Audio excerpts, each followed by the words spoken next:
ठाकुर वीर सिंह के 4 पुत्र थे।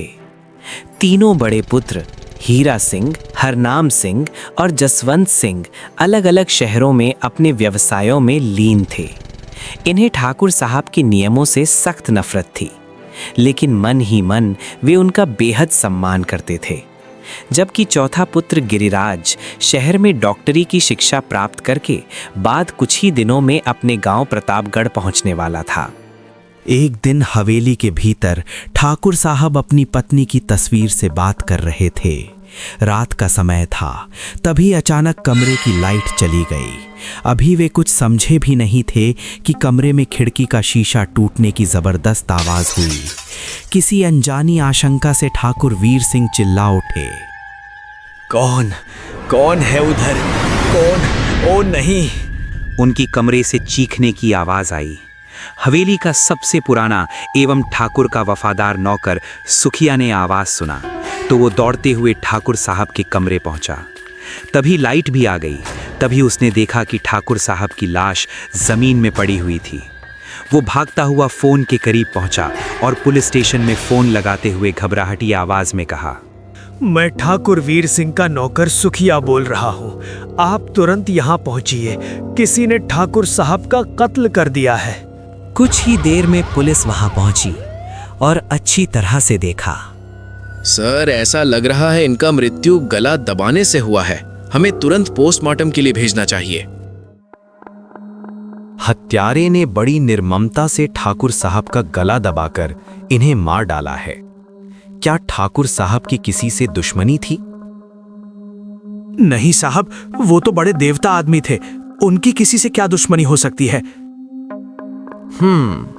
हवेली में तुम्हारे अलावा और कौन कौन रहता है? कोई नहीं साहब। ठाकुर साहब के 3 लड़के तो अलग अलग शहरों में काम करते हैं और चौथा लड़का पढ़ाई करने शहर गया हुआ है। हवेली में मेरे और ठाकुर साहब के सिवाय तीसरा कोई नहीं रहता। ठीक है, तुम उनके लड़कों को इस घटना की सूचना देकर यहाँ बुला लो। तब तक हम कातिल का पता लगाने की कोशिश करते हैं। अच्छी तरह से जांच पड़ताल करने के बाद पुलिस ने लाश को पोस्टमार्टम के लिए भेज दिया। पुलिस के जाने के बाद सुखिया ने चारों बेटों को फोन करके कत्ल के बारे में बताया। और फिर दूसरे ही दिन ठाकुर साहब के चारों बेटे हवेली पहुंच गए। बेटों ने पहुंचते ही सुखिया से पूछने लगे, ये सब कैसे हुआ? तब सुखिया विस्तार से पूरी बात बताने लगा। सुखिया बात खत्म ही की थी कि तभी वहां पर पुलिस इंस्पेक्टर रमन दाखिल हुआ और बताया कि पोस्टमार्टम की रिपोर्ट के अनुसार ठाकुर साहब की हत्या गला घोट कर की गई है, लेकिन उनके गले पर आदमी के बजाय शेर के पंजे के निशान मिले। ठाकुर साहब के बड़े बेटे हीरा सिंह अचंभित होकर, शेर के पंजे का निशान?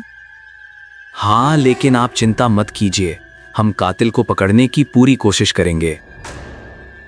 फिर लाश मिलने पर ठाकुर साहब का अंतिम संस्कार कर दिया गया। उसके बाद सब उदासी से हवेली लौट आए और रात होते ही अपने अपने कमरे में चले गए। लेकिन हीरा सिंह की आंखों में नींद नहीं थी। वह सोच ही रहा था कि पिताजी की हत्या का क्या कारण हो सकता है। और ठीक उसी क्षण पूरे कमरे में अंधकार छा गया। तभी एक पंजा आकर उसके गर्दन को जकड़ लिया। वह चिल्लाया, सुखिया! ओ! लेकिन तब तक पंजे की पकड़ काफी मजबूत हो गई थी और उसकी आवाज नहीं निकल पा रही थी। हीरा सिंह ने खुद को उस पंजे से छुड़ाने की भरपूर कोशिश की, मगर पंजा जोक की तरह उसकी गर्दन पर चिपक चुका था। फिर कुछ ही देर में हीरा सिंह के प्राण पखेरु उड़ चुके थे और वो पंजा भी कहीं गायब हो गया था। ठाकुर हीरा सिंह की चीखें सुनकर सभी भागकर उनके कमरे के सामने इकट्ठे हो गए, मगर दरवाजा भीतर से बंद था। छोटे भाइयों ने आवाज लगाई, लेकिन भीतर से कोई आवाज न आई। मुझे कुछ गड़बड़ी लगती है, हमें दरवाजा तोड़ डालना चाहिए। और फिर दूसरे ही मिनट बाद दरवाजा को तोड़ दिया, लेकिन अंदर पहुंचते ही तीनों सन्न रह गए। हीरा सिंह की लाश पड़ी मिली। जसवंत तुरंत कमरे से निकल पुलिस को फोन करके बुलाया। पुलिस 15 मिनट बाद वहां पहुंची और मौजूद लाश का मुआयना करने लगी। हत्या फिर गला घोंटकर की गई है। मामला पेचीदा होता जा रहा है। हत्यारे ने इस बार भी कोई सबूत नहीं छोड़ा। पता नहीं कौन दुश्मन पैदा हो गया है हमारा। इंस्पेक्टर रमन ने सुखिया से कहा, तुम बरसों से ठाकुर वीर सिंह के साथ रहे हो। याद करो, शायद तुम्हें इन हत्याओं का कोई कारण पता हो। मैं बरसों से मालिक का नमक खा रहा हूँ हुजूर। मैंने आज तक हवेली में ऐसी कोई बात नहीं देखी जिससे इन सब घटनाओं का संबंध जुड़ सके, मगर धुंधली सी एक बात याद आती है। आज से 25 बरस पहले बड़े मालिक का एक औरत के साथ झगड़ा हुआ था। उसकी गोद में एक बच्चा भी था। तब वो औरत बड़े मालिक को न जाने क्या क्या कहकर कहीं चली गई थी।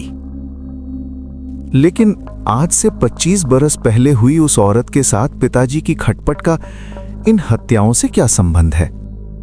संबंध नहीं होता है मिस्टर जसवंत, सबूतों के आधार पर जोड़ा जाता है। खैर सुखिया, क्या तुम जानते हो कि तब उनके बीच किस किस्म का झगड़ा हुआ था और वो औरत कौन थी? इस बारे में मैं कुछ नहीं जानता साहब, क्योंकि वो मेरी ड्यूटी का पहला दिन था। सुखिया के खामोश होते ही इंस्पेक्टर रमन ने हवेली पर गुप्त रूप से 2 हवलदार को रक्षा के लिए भेज दिया। उधर हवेली के अंदर हरनाम, जसवंत और गिरिराज आपस में बात कर रहे थे।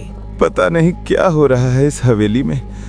पहले पिताजी की हत्या, फिर भैया की हत्या, और अब ऐसा लग रहा है जैसे कि मेरी बारी है। अब मैं इस मनहूस हवेली में नहीं रहूंगा। सुबह होते ही सब काम काज करके वापस कलकत्ता चला जाऊंगा। फिर सब लोग अपने अपने कमरे में चले गए। कुछ ही देर में पूरी हवेली सन्नाटे में डूब गई और फिर ठाकुर हरनाम सिंह के कमरे में एक भयानक हाथ उनकी गर्दन की ओर बढ़ रहा था। तभी अचानक किसी खटके से हरनाम सिंह की नींद खुल गई, लेकिन उस हत्यारे ने हरनाम सिंह को चिल्लाने का भी मौका नहीं दिया और मार डाला। फिर हत्यारे ने हरनाम सिंह की लाश को धीरे से अपने कंधे में डाला और एक ओर चल पड़ा। इधर ठाकुर जसवंत सिंह का भी डर के मारे बुरा हाल था। उसे क्षण प्रति क्षण मौत करीब आती दिखाई दे रही थी। वो डरते हुए हरनाम भैया के पास जाने लगा। सोचा कि उन्हीं के पास रहेगा जिससे उसे डर ना लगे। लेकिन जब वो हरनाम सिंह के कमरे के बाहर पहुंचा तो दरवाजे खुले हुए थे। वो कमरे के अंदर गया तो बिस्तर खाली देखकर बुरी तरह डर गया। वो डर के मारे भागने के लिए पीछे पलटा, लेकिन जैसे ही वो पीछे पलटा, उसके पीछे वही भयानक पंजा था। पंजे ने उसे भी मार दिया। उधर बाहर ड्यूटी कर रहे दोनों हवलदार एक तेज चीख को सुनकर चौंक पड़े। दोनों हवेली के अंदर भागे। उधर चीख सुनकर गिरिराज और सुखिया हरनाम के कमरे की ओर दौड़े, मगर रास्ते में ही ठिठक कर रुक गए। रास्ते में जसवंत की लाश देखकर गिरिराज ने सुखिया को कहा, जाओ हरनाम भैया को जगाओ जाकर। मगर कुछ ही समय बाद वो घबराता हुआ भगा चला आया और बुरी तरह हांफते हुए बोला, छोटे मालिक, हरनाम मालिक अपने कमरे में नहीं है। गिरिराज घबराते हुए तुरंत हरनाम के कमरे में पहुंचे। वहां हरनाम को ना देखकर सुखिया को तुरंत इंस्पेक्टर रमन को फोन करने को कहा। उधर दोनों हवलदार भी वहां आ पहुंचे। वहां की हालत देखते ही उनका माथा ठनका। हत्यारे ने जसवंत भैया को भी खत्म कर दिया है और हरनाम भाई साहब का भी कहीं पता नहीं है। उफ, मैं क्या करूं? 15 मिनट बाद इंस्पेक्टर रमन वहां पहुंच गए। सब लोग हवेली में हरनाम को खोजने लगे। तभी सुखिया चीख उठा और चिल्लाते हुए कहा, साहब यहाँ आइए, हरनाम बाबू की लाश यहाँ कुएं में लटक रही है। सब लोग कुएं के पास भाग कर गए। हरनाम सिंह को मृतावस्था में कुएं में लटकता देख गिरिराज सदमे में बेहोश होकर वहीं गिर पड़े। लाश को कुएं से निकालकर पुलिस एम्बुलेंस में भेजने के बाद हवलदार से कहा, तुम गिरिराज को होश में लाओ, तब तक हम हवेली को फिर एक बार चेक करते हैं। बहुत बारीकी से पूरी हवेली चेक करने के बाद भी उन्हें कोई सबूत हासिल नहीं हुआ।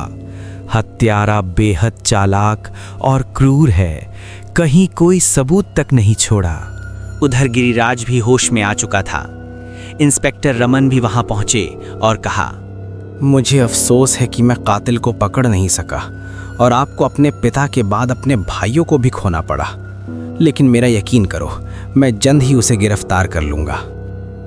नहीं इंस्पेक्टर साहब, अब मैं इस मनहूस हवेली में नहीं रहूंगा। अगर मैं यहाँ रहा तो वो मुझे भी मार डालेगा। मुझे अपने साथ ले चलिए। इंस्पेक्टर सोचते हुए, अगर इन्हें अकेला छोड़ा गया तो कातिल सचमुच इन्हें भी मार डालेगा और हम हाथ मलते रह जाएंगे। और एकाएक वे प्रसन्न हो उठे। ठीक है मिस्टर गिरिराज, फिलहाल तुम हमारे साथ चलो।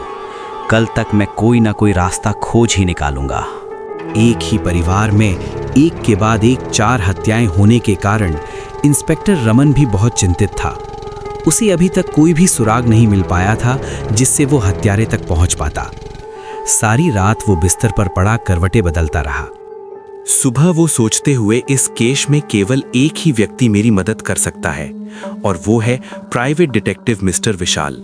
फिर इंस्पेक्टर रमन ने विशाल को फोन करके बुलाया, लेकिन उसे गुप्त रूप में आने को कहा।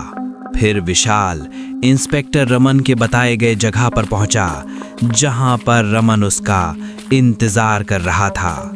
वहां मिलने के बाद रमन ने विशाल को पूरी घटना बताई और जरूरी बातें, फाइल सब बता दिया। फाइल पढ़ने के बाद इसका मतलब ठाकुर परिवार का हत्यारा अब गिरिराज का भी कत्ल करने की कोशिश कर सकता है। हाँ, लेकिन फिलहाल वो मेरे बंगले में सुरक्षित है। क्या तुम किसी बहाने गिरिराज को मुझसे मिलवा सकते हो? ठीक है, मिलवा देंगे। इंस्पेक्टर रमन ने गिरिराज को विशाल से मिलवाने के लिए एक योजना अपने मन में तैयार कर ली थी और वो गिरिराज को लेकर अपने बंगले से हवेली के लिए निकल गया। हवेली पहुंचकर सुखिया को बता दिया कि हमें एक व्यक्ति पर शक है, इसलिए उसे पहचान करवाने के लिए हम गिरिराज को शहर ले जा रहे हैं। शाम होने से पहले हम लौट आएंगे। लेकिन जैसे ही वो जाने के लिए गाड़ी के करीब पहुंचे, उन्हें देखकर एक बुढ़िया चिल्लाने लगी, जा, चला जा, वरना तू भी नहीं बचेगा। इतना कहकर वो बुढ़िया वहां से चली गई। वो बुढ़िया कौन थी? पगली है बेचारी, मैं पहले भी इसे यहाँ कई बार देख चुका हूँ। मैं इस कहानी का लेखक विक्रांत कुमार। ये ठाकुर परिवार का हत्यारा कौन है, अभी तक पकड़ा क्यों नहीं गया? क्या इंस्पेक्टर रमन हत्यारे को सजा दिलवा पाएंगे या हत्यारा गिरिराज को भी मार देगा? और वो बुढ़िया कौन थी जिसने गिरिराज को चेतावनी दी? ये तो अभी कहानी की शुरुआत है। अगला भाग में देखेंगे आगे का कहानी। तब तक के लिए हमारे चैनल नवीन टून को सब्सक्राइब कर दें और वीडियो को एक लाइक करके अपना प्यारा सा नाम कमेंट में लिख दें। मिलते हैं अगले एपिसोड में।